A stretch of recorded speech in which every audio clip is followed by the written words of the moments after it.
I'll create an opinion or some kind of a point of view based on my own life, my own experience as a parent, my own experience as a person in the industry, and then we go from there. I definitely am a journaler, so I did that piece, and I also just sort of sat down and dictated a lot of my memories, and I just started from the beginning. I started from my childhood in the South Bronx projects, talked about my mother, my father, you know, the fact that they sacrificed everything for me and sort of lived lives of dreams deferred and poured everything in me. Hi, this is Sally.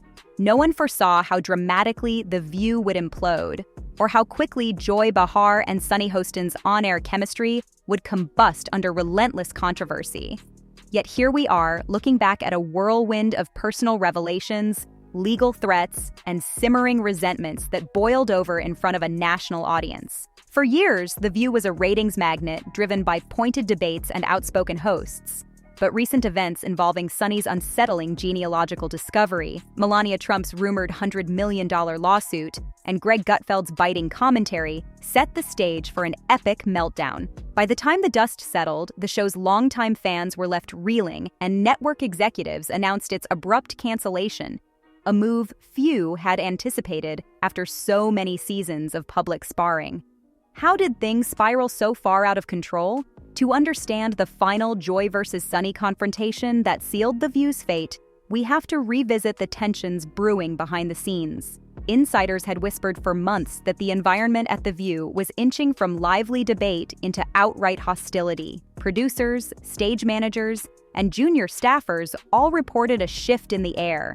Something about the arguments felt more personal, more cutting than the usual television banter. Some suspected that Joy and Sunny, once known for their unified front on social issues, were no longer on the same page. Meanwhile, sponsors grew skittish about the show's increasingly incendiary tone, and network executives walked a tightrope between chasing the ratings highs that come with controversy and fretting over potential legal or PR nightmares. Even then, no one could have guessed that a quiet, genealogical bombshell would ignite the final chain reaction. The catalyst arrived when Sunny appeared on Finding Your Roots, only to learn that her third great-grandfather had been a slaveholder. Public expectation ran high for the co-host who so often led impassioned discussions on systemic racism and moral accountability. But rather than expressing shock or grappling with the weight of this discovery, Sunny momentarily dismissed it as a fact of life for that era. Her fans scrambled to defend her, explaining that such revelations can be deeply disorienting. But critics saw hypocrisy. How could someone who regularly demanded that others reckon with their past be so nonchalant about her own family's role in an oppressive institution? Conservative commentator Greg Gutfeld was among the loudest voices calling her out, accusing Sunny of living by a double standard.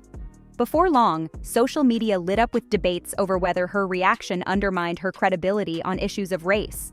Just as the genealogical uproar dominated headlines, news broke that Melania Trump was filing a colossal lawsuit against unknown targets, reportedly for defamatory statements about her life. The specifics were murky, but the phrase $100 million suit ricocheted around major news outlets, leaving The View's team on edge. Given the show's frequent swipes at the Trump family, executives and advertisers worried that Sunny's controversy had merged with an impending legal threat. If the co-hosts weren't careful, they could all be in Melania's crosshairs. Greg Gutfeld seized the chance to tie the two controversies together on his own program, suggesting that The View was rife with people who demanded accountability from others, but were reluctant to face the consequences of their own words or history. The tension soared, and ironically, so did The View's ratings.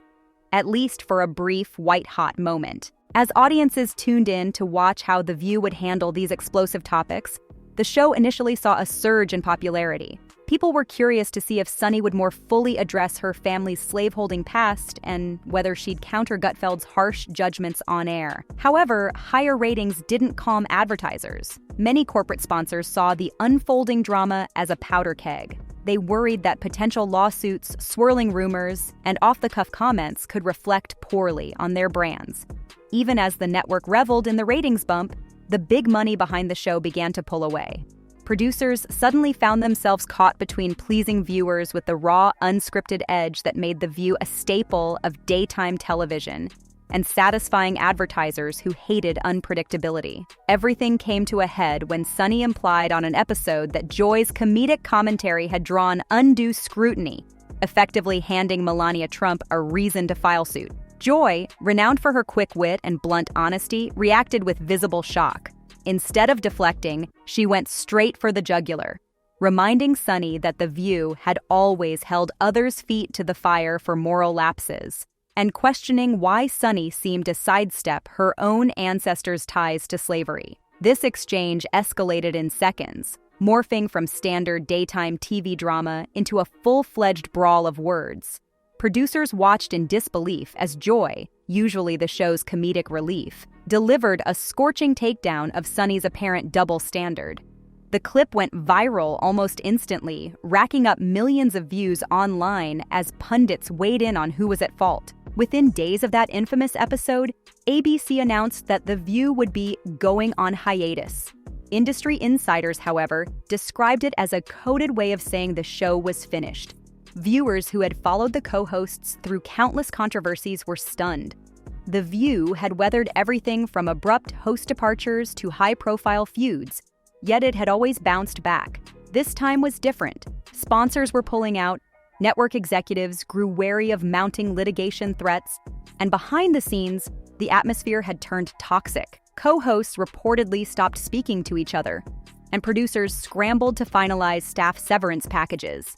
Conservative figures like Gutfeld celebrated the show's downfall as a lesson in accountability for a panel that prided itself on moral commentary. For many on the liberal side, it was a bitter loss of a platform once hailed for its diversity of opinion and fearless approach to current events. Freed from the restraint of day-to-day show duties, Joy recorded a video message addressing fans where she condemned what she saw as Sunny's attempt to redirect blame at the most volatile moment. Some called Joy's statement overly harsh. Others felt it was a breath of fresh air in a world of corporate PR spin. Sunny, for her part, tried to clarify her feelings in a podcast interview, admitting she might have sounded dismissive of her ancestors' role in a horrific institution. She insisted it was a knee-jerk reaction out of shock, yet critics remained unconvinced. After all, Sunny had built a career on demanding accountability from others. Fans of The View, and especially of Joy and Sunny, were left disheartened, watching the two former allies trade barbs in public forums rather than reconciling. By now, it was clear there would be no tearful on-air reunion. The set of The View was dismantled, executives moved on to other projects, and the co-hosts who once navigated tough issues as a team were fully estranged. Joy and Sunny never again shared a platform to hash out their differences. Instead, social media preserved that final showdown in countless memes and clips, replayed by both critics and admirers as proof that heated debates can turn personal and self-destructive. The meltdown overshadowed every scandal in the show's long history, transforming the moment Joy destroyed Sunny into the climax of a cautionary tale about how easily a show built on strong opinions can devour itself. In the end, The View's cancellation came down to a complex tangle of controversies that none of its co-hosts could control. From Sunny's slaveholder ancestor revelation to Melania Trump's towering lawsuit threat, the show's moral high ground cracked under the weight of public scrutiny. Joy's ferocious counterattack on live television was the spark that set everything aflame, but the blaze had been smoldering for months, fueled by personal grievances and relentless media coverage. Some argue that the show's collapse was inevitable given its appetite for controversy. Others believe it could have been saved with cooler heads and a healthier backstage culture. One lesson remains clear. When a program built on fierce debates fails to handle accountability within its own ranks, cancellation may be the only outcome. Whether Joy or Sunny bears more responsibility is a matter of ongoing debate, but the result is the same. A once iconic pillar of daytime TV now exists only in clips and headlines, a testament to how quickly a public feud can undo years of morning show dominance.